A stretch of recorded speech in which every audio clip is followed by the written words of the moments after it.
सो अब हम प्रूव करेंगे that root 3 is irrational. So for this हम मेथड ऑफ कॉन्ट्रडिक्शन यूज़ करेंगे. दैट इज़ कि हम पहले एक अजम्पशन लेंगे एंड हम दिखाएंगे कि क्योंकि हमारे पास एक कॉन्ट्रडिक्शन आ रहा है सो हमारी अजम्पशन गलत है.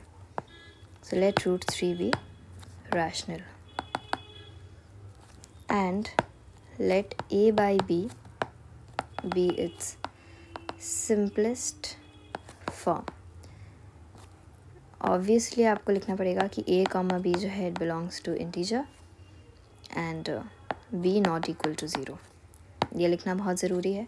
ऑल्सो अगर सिंपलेस्ट फॉर्म में आपको डाउट है तो सिंपलेस्ट फॉर्म जो है वो होता है जहाँ पर a और b के बीच कॉमन फैक्टर जो है 1 होगा. फॉर एग्ज़ाम्पल 10 और 20 अगर लेते हैं तो यहाँ पर यू सी कि कॉमन फैक्टर 10 है.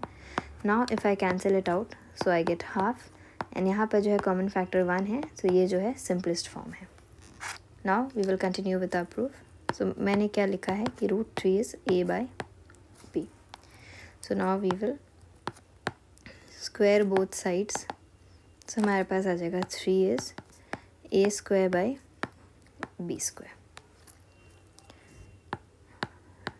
So this implies 3b square is a square. Now 3b square is a square. इससे क्या हम imply कर सकते हैं कि 3 divides a square, which implies 3 divides a. अब यहाँ से यहाँ तक हम कैसे आए? So ये एक result है कि if p is a prime and p divides a square, so it implies p divides a. सो आप अगर चाहें तो ये रिज़ल्ट हम बाद में डिटेल में डिस्कस कर सकते हैं. So basically we have right now 3 divides a. So a अगर 3 को डिवाइड कर सकता है तो हम a को क्या लिख सकते हैं 3 times of c for some c belongs to again integer value ही होगा राइट. एंड देन हम इसको कैसे लिख सकते हैं 3b square is equal to 3c square. कहाँ से? इक्वेशन 1 से. अगेन इसको लिखेंगे 3b square is 9c square. So which again implies what b square is 3 times of c square. ना क्योंकि 3c square is b square है तो again हम क्या लिख सकते हैं कि 3 divides b square. And similarly आप अपने रिजल्ट से क्या लिख सकते हैं कि 3 divides b from your result. So यहाँ पर आपको क्या मिला कि 3 divides a and 3 divides b which is a contradiction. क्यों ये कॉन्ट्रडिक्शन है? ओके ये साइन अगर आपको नहीं पता से जिस नोटेशन है एक कॉन्ट्रडिक्शन की. सो अब ऐसे मत लिखिए, आप यहाँ पर ऐसे लिख सकते हैं a कॉन्ट्रडिक्शन. क्यों? To our assumption.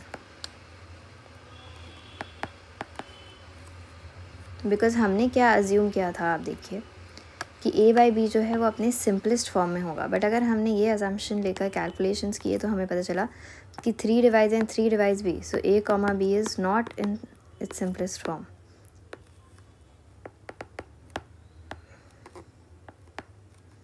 तो हमें एक कॉन्ट्रडिक्शन मिल गया. सो इसका क्या मतलब है ये मत लिखिएगा आंसर में. सो इसका क्या मतलब है कि root 3 is not rational because हमारा अजम्पशन में तो कॉन्ट्रडिक्शन मिल गया हमें. सो दिस ऑब्वियसली इम्प्लाइज अगर वो रैशनल नहीं है so root 3 is irrational. And with this we complete our proof. Thank you very much.